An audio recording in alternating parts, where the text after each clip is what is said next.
खबर उत्तर प्रदेश की हो और चौंकाने वाली ना हो, हैरान कर देने वाली ना हो, तहस नहस कर देने वाली ना हो तो साला मजा ही नहीं आता है। मतलब उत्तर प्रदेश की जब खबर आती है तो ऐसा लगता है कि कुछ तो रोमांच होगा, कोई तो बात होगी, कुछ तो अलग होगा। हर बार अलग होता है। 3 साल से मायके में रह रही है पीड़िता। कोर्ट ने 12,000 महीना देने के लिए आदेश दिया था। और क्यों, क्या हुआ, पूरी बात बताते हैं आपको। पत्नी को हर महीने गुजारा भत्ता न देना पड़े, इसलिए पति आरोपी सोमवार रात पत्नी को जान से मारने की कोशिश किया। अब वो गुजारा भत्ता भी उसको भारी पड़ने लगा था।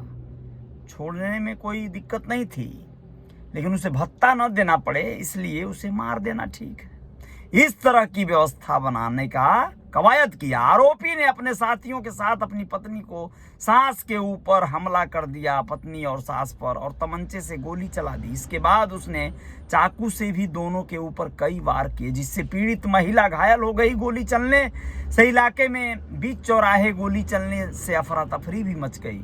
वहां मौजूद कुछ लोगों ने हिम्मत जुटाकर आरोपी को पकड़ लिया। पब्लिक ने आरोपी की धुनाई की और पुलिस को सूचना दी। मौके पर पहुंची पुलिस ने आरोपी को हिरासत में लेकर कानूनी कार्रवाई शुरू कर दी और दोनों महिलाओं को पंडित दीनदयाल संयुक्त चिकित्सालय में भर्ती करवाया। बताते हैं आपको, क्वारसी थाना क्षेत्र के रजानगर निवासी बेबी पुत्री रियाजुद्दीन की शादी वर्ष 2015 में क्वारसी के मौलाना आजाद नगर निवासी आसिफ उर्फ शेरू के साथ हुई थी। लेकिन शादी के बाद से ही अक्सर दहेज को लेकर पति और ससुराल पक्ष के लोग बेबी के साथ मारपीट करने लगे थे, जिसके बाद बेबी अपने दोनों बच्चों कशिश और अरशद के साथ पिता रियाजुद्दीन के घर आकर रहने लगी थी और पति पर दहेज उत्पीड़न का मुकदमा ठोंक दिया था। जिसके बाद कोर्ट के आदेशानुसार एक साल पहले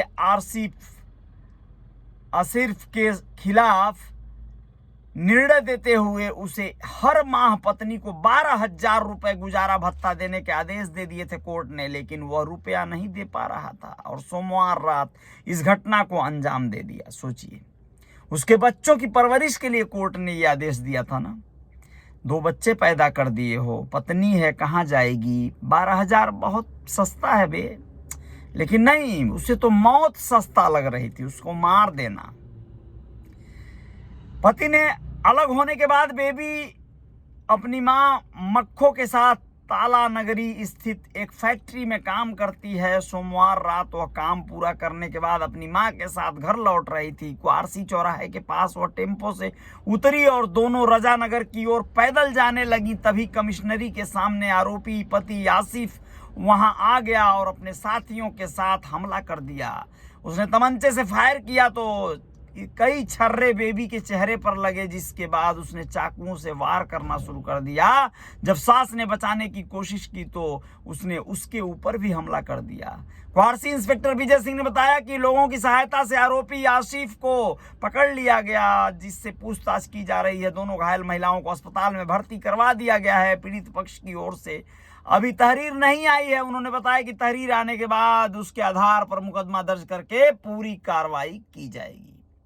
ये खबर थी एक हैवान पति के द्वारा अपनी पत्नी को मार डालने की, लेकिन इसके बाद की खबर और भी बड़ी है, दिल दहलाने के लिए और भी खतरनाक है। उत्तर प्रदेश की सनसनीखेज खबरों के पुष्टि करने के लिए दोस्तों, रियल रिपोर्टर न्यूज पर आप लोग सुन रहे हैं इन खबरों को। दैनिक भास्कर के थ्रू इन खबरों को मैं आप लोगों तक पहुंचा पा रहा हूं। दोस्तों, आप लोगों को बताना जरूरी है कि एक ऐसा मंजर जिसे बहुत सारे लोग देख भी नहीं पाएंगे, सह नहीं पाएंगे।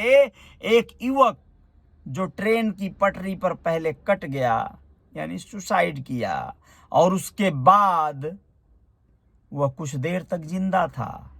कोई तड़पना नहीं, कोई गम नहीं, कोई गिला नहीं, कोई शिकवा नहीं। कमर के नीचे का हिस्सा कटकर 2 टुकड़े अलग हो गए थे, लेकिन उसके बाद भी वह सामने टुकुर टुकुर देखता रहा। कुछ उसके जानने वाले उसकी वीडियो बनाए और फिर वो शांत हो गया, यानी मर गया। आप लोग बताते हैं कि क्या हुआ मामला, क्यों हुआ और कहां हुआ। साले की शादी में जाने के लिए ट्रैक मैन को छुट्टी नहीं मिली तो उसने ट्रेन से कटकर जान दे दी। ट्रेन के आगे कूदने के बाद उसका कमर का हिस्सा कट गया। आधा शरीर कटने के बाद भी वो कुछ देर तक जिंदा रहा और ट्रैक पर ही लेटा रहा। उसके साथियों ने वीडियो बनाया तो वह कैमरे के आगे गुमसुम देख रहा था, आंखों में आंसू बह रहे थे। इसके कुछ देर बाद उसकी जान चली गई। छुट्टी न मिलने से नाराज ट्रैकमैन पनकी स्टेशन पर ट्रेन के आगे कूद गया था। घटना की सूचना पर पहुंचे जीआरपी सिपाहियों ने ट्रैकमैन के शव को कब्जे में लेने के बाद मामले की जानकारी उसके परिवार को दी। पत्नी को सूचना मिलते ही वो बदहवास हो गई। उसके साथियों ने उसकी मौत पर बेहद अफसोस जताया है। फजलगंज स्थित तेजाब मिल रेलवे कॉलोनी निवासी रमेश यादव रेलवे में ट्रैकमैन पद पर पनकी में कार्यरत था। रमेश का मूल निवास भटपुरवा फतेहपुर में है, जहां उनके माता पिता रहते हैं। रमेश अपनी पत्नी व 5 साल के बेटे के साथ कानपुर में रहकर नौकरी करता था। परिजनों के मुताबिक रमेश के साले का मंगलवार को तिलक समारोह था और शादी 19 फरवरी को है। तिलक समारोह में जाने के लिए रमेश ने अपने इंचार्ज PWI चित्रेश कुमार तिवारी से छुट्टी मांगी थी, लेकिन छुट्टी न मिलने की वजह से सोमवार को रमेश ने पनकी स्टेशन पर ट्रेन के आगे कूदकर जान दे दिया। उस व्यक्ति को मैं क्या कहूं। सोचिए आप, ट्रेन के आगे कूदकर जान दे देना मतलब जिंदगी से छुट्टी ले लेना उसे सही लगा, लेकिन नौकरी से छुट्टी नहीं ले सकता था क्या? अरे नौकरी को लात मार देता, कुछ और करता, लेकिन जिंदगी से छुट्टी ले लिया, बच्चा और बीवी को छोड़ गया जीवन भर का दंश देकर। गजब का इंसान नहीं है? जो भी है, चलिए।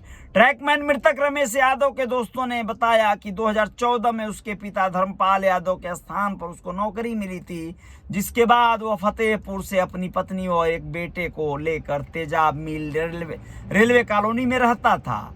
परिजनों ने बताया कि रमेश यादव के ससुर रामचंद्र यादव भी रेलवे में थे, जो रमेश के पिता धर्मपाल यादव के दोस्त थे। दोनों फतेहपुर के ही रहने वाले थे, जिसके चलते उन्होंने अपनी दोस्ती रिश्तेदारी में बदल ली थी। लेकिन अब कहानी खत्म हो गई। तो ये थी उत्तर प्रदेश की 2 खबरें मात्र, लेकिन आप इन 2 खबरों से ही अंदाजा लगाइए। खैर, माहौल चुनावी चल रहा है उत्तर प्रदेश में, तमाम तरह का एकदम गहमागहमी है, लेकिन इन खबरों ने मुझे प्रेरित किया कि मैं आप लोगों को बता सकूं कि क्या हालात हैं। अपना ख्याल रखिएगा आप लोग, और जय जयकार जारी रहेगी। रियल रिपोर्टर न्यूज का मेरा पेज है, जो लोग मुझे फॉलो करते हैं आप सबका आभार है, अभिनंदन है। जो लोग नहीं करते हैं कृपया कर लीजिएगा। इंस्टाग्राम पर भी फॉलो कर लीजिएगा और रियल रिपोर्टर न्यूज स्टार वाला यूट्यूब चैनल को सब्सक्राइब कर दीजिएगा। बेल आइकन को प्रेस कर दीजिएगा, ऑल वाला बटन दबा दीजिएगा, घंटी वाला, जिससे कि नोटिफिकेशन आप लोगों तक पहुंच सके। जय हिंद, जय भारत, शुभ रात्रि। आप लोग अपना ख्याल रखिए। शुभ रात्रि नहीं, सुप्रभात।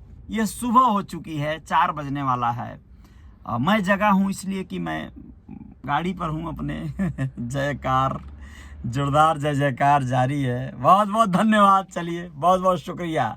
कल फिर उम्मीद है स्टूडियो में ललकार कर एक गाना गाएंगे और लाइव होंगे और मजा आएगा। बहुत मजा आ रहा है जीवन जीने का, और मैं चाहता हूं कि हर कोई ऐसा ही जीवन जिए, मेहनत करे, स्मार्ट वर्क करे, क्रिएटिविटी वाला कार्य करे, जो जो हुनर उसके अंदर हो वो सब करे, बस हार न माने, तब जाकर जीवन में जय जयकार होगी। देखिए मुंबई की सड़कें हैं, मुंबई में लोग अभी जागे हैं, चल रहे हैं, सड़कें चल रही हैं, गाड़ियां चल रही हैं, सारी रात जिंदगी यहाँ चलती रहती है, बड़ा मजा आता है। चलिए, बहुत बहुत शुक्रिया, धन्यवाद। मैं भी चल रहा हूँ, अब सोऊंगा घर थोड़ी देर, क्या अच्छा खासा सोऊंगा। फिर मैडम चाय बनाएंगी, जोरदार सा प्यारा सा एकदम गुड़ वाली चाय, और फिर जो है स्टूडियो की तैयारी, क्या समझे, मजा आने वाला है। वैसे मेरी कहानी भी, एक और नई कहानी लिखने का आदेश बिटिया ने दे दिया है, अब वो भी तैयार करना है। एक कहानी और जल्दी फिर आनी है। आप लोग मेरी कहानी तो पढ़े नहीं होंगे, एक बार हो सके तो पढ़िए तो सही, पढ़िए मेरी कहानी को। 11वीं मंजिल एक आत्मा की कहानी है दोस्तों। एक ऐसी आत्मा जो किसी का कोई नुकसान नहीं पहुंचाती है, अमेज़न किंडल पर पढ़िए, आप लोग कुछ पैसे खर्च करिए महाराज अजय साहनी स्टार को पढ़ने के लिए, सुनने के लिए। चलिए नहीं पढ़ सकते हैं तो कोई बात नहीं, यूट्यूब पर जाइए, अजय साहनी स्टार की कहानी वाला चैनल को भी सब्सक्राइब करिए, फॉलो करिए मुझे, और उसके बाद उस पर कहानियों को सुनिए, मेरे निःशुल्क सुन लीजिए आप लोग भाई, कोई बात नहीं। चलिए ठीक है, शुक्रिया, सुप्रभात।